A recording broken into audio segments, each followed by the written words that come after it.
नमस्कार साथियों, आप लोगों को स्वागत है गज केसरी बायो क्लासेस में। और आज हम 12th के लेसन 5 के क्वेश्चंस करेंगे।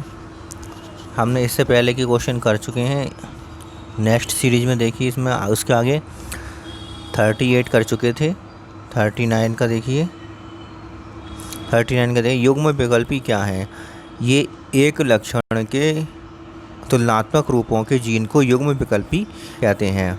और कोई एक लक्षण है जैसे कि लंबाई, और लंबाई के तुलनात्मक रूप है लंबा पौधा और बौना पौधा। तो ये लंबा और जो बौना पौधा जो है बौना, तो ये लक्षण ये हैं, ये कैसे हैं तुलनात्मक रूप हैं। तो लंबे के जो जीन्स हैं कैपिटल टी, और जो जीन्स हैं स्मॉल टी।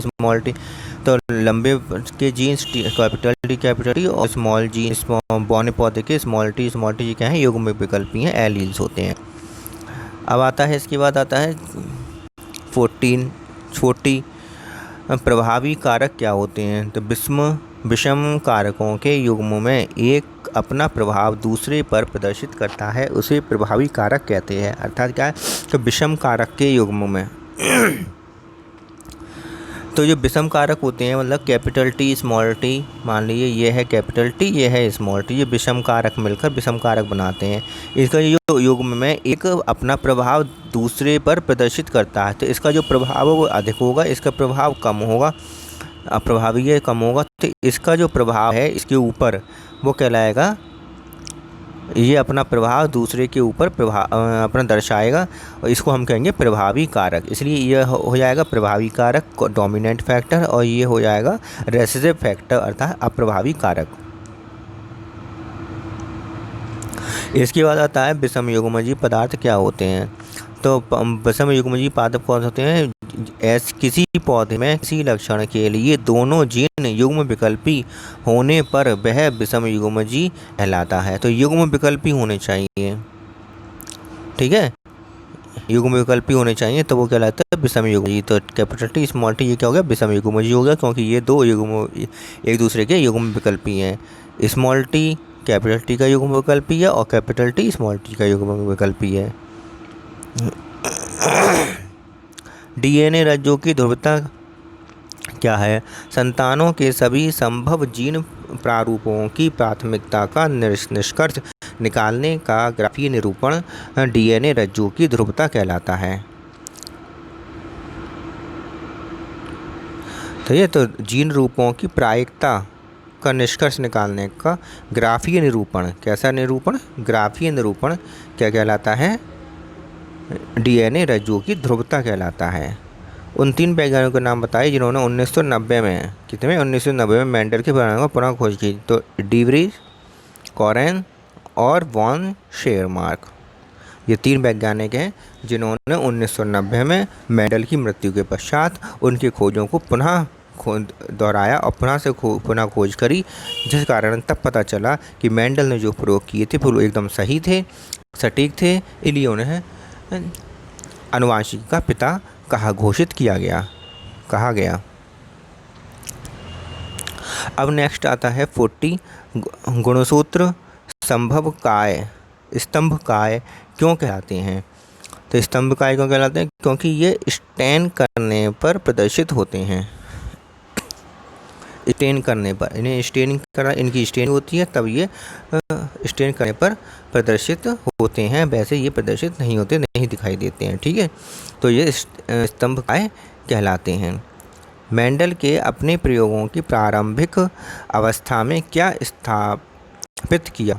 तो प्रारंभिक अवस्था में प्रयोगों की प्रारंभिक अवस्था में क्या स्थापित किया। तो प्रारंभिक अवस्था में मेंडल ने पाया कि 14 किस्मों अर्थात 7 जोड़ी विरोधी कारक सत्य प्रजनक थे। सत्य प्रजनक मतलब ट्रू प्रजनक थे, मतलब ट्रू थे, वो एकदम ओरिजिनल थे, ठीक है, शुद्ध रूप थे वो, ठीक है, ये बताया है उन्होंने।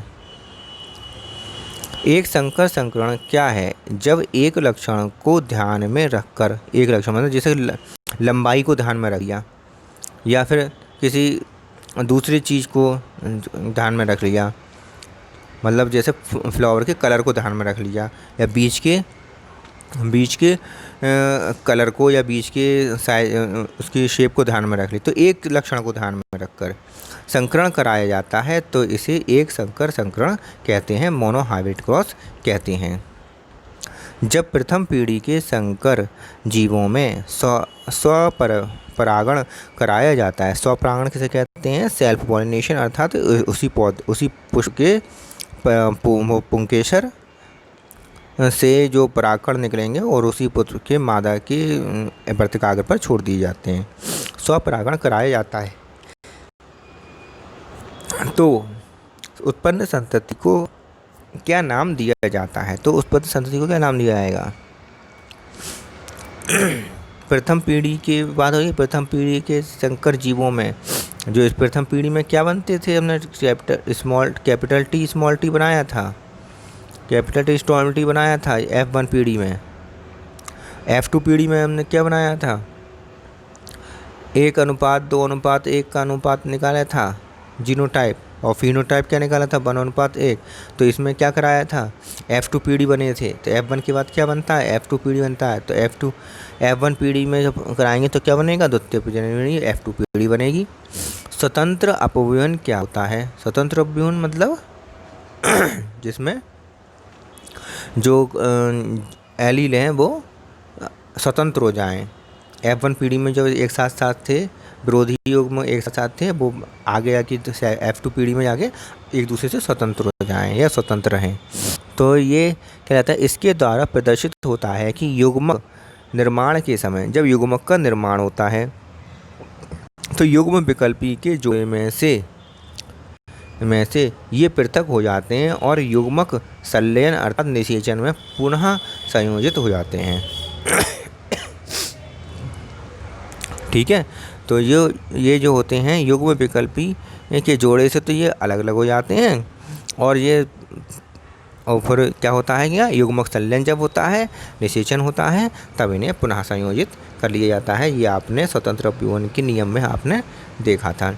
जीन प्रारूप क्या होता है? किसी जीवधारी में जीनों की व्यवस्था जीन प्रारूप कहलाती है।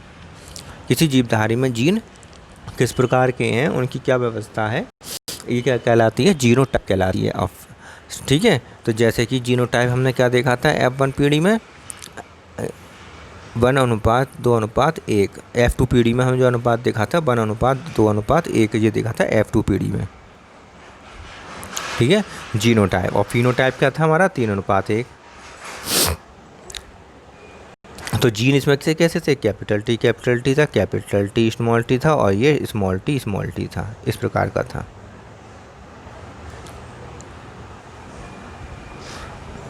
अब देखते हैं अगला, लक्षण प्रारूप क्या है?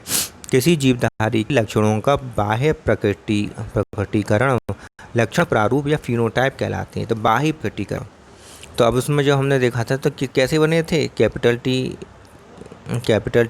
टी वाले बने थे, इसमें कैपिटल टी स्मॉल टी वाले बने थे, कैपिटल टी वाले बने थे। ये कैसे थे? लॉन्ग थे।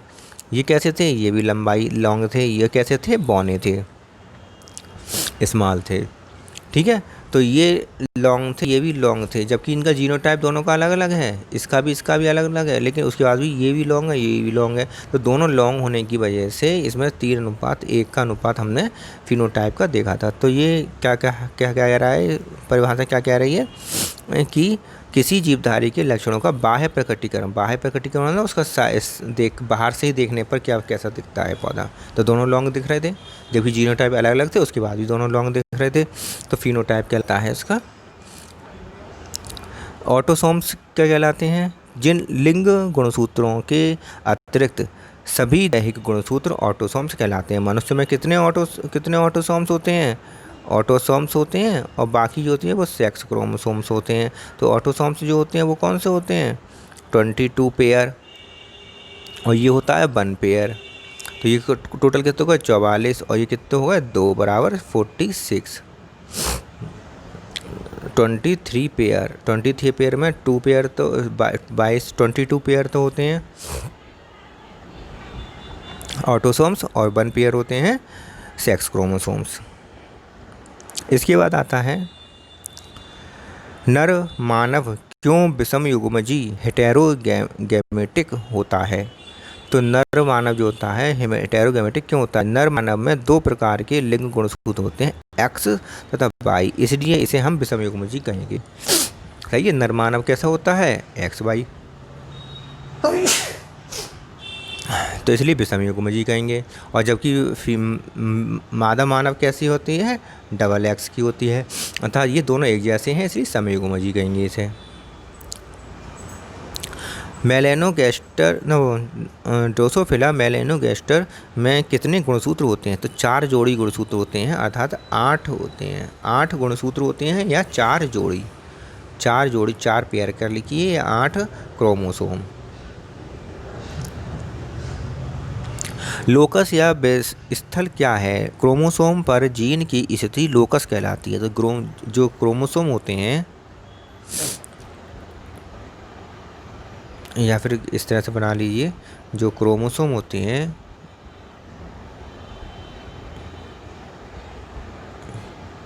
इनकी वे डीएनए होते हैं इसके अंदर, या फिर जीन की स्थिति जो होती है इनके बीच में, जो जीन की स्थिति होगी यहाँ पर, वो क्या कहलाएगी? लोकस कहलाती है। इस तरह से बना लो, और ये बन गया आपका सेंट्रोमियर, और यहाँ पे जीन की स्थिति जो होगी वो कहलाएगी लोकस कहलाएगी। ठीक है, लोकस समझ में आ गया। जीन की जो स्थिति होती है लोकस कहलाती है। नेक्स्ट क्वेश्चन है 55, उस क्रॉस का नाम बताएं जहां F1 इंडिविजुअल को किसी रेसेसिव के साथ क्रॉस किया जाता है। तो F1 पीढ़ी के साथ जब किसी रेसेसिव के साथ, रेसेसिव अर्थात स्मॉल टी के साथ जब कराया जाता है, तब हम इसे क्या कहते हैं? Test cross.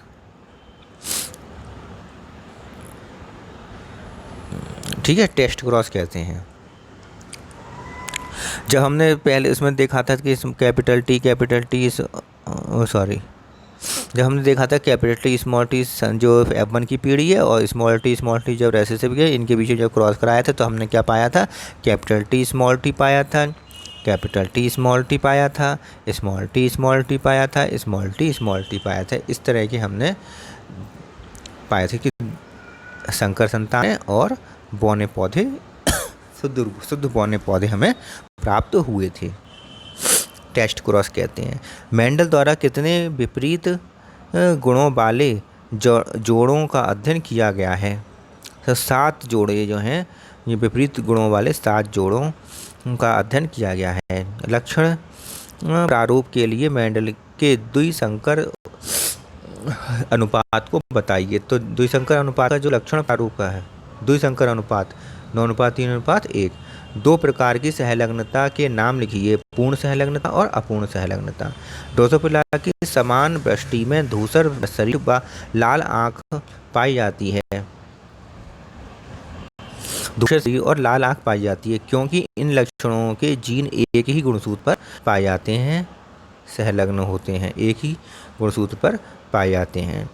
मेंडल का कल्पनात्मक कारक आधुनिक शब्दावली में क्या कहलाता है? तो जीन कहलाता है। आधुनिक शब्दावली में जीन कहलाता है, जबकि उस समय हमने क्या, मेंडल ने क्या बताया था? इसे कारक बताया था, फैक्टर बताया था। मेंडल ने फैक्टर बताया था, आज वही चीज़ क्या है? जीन है।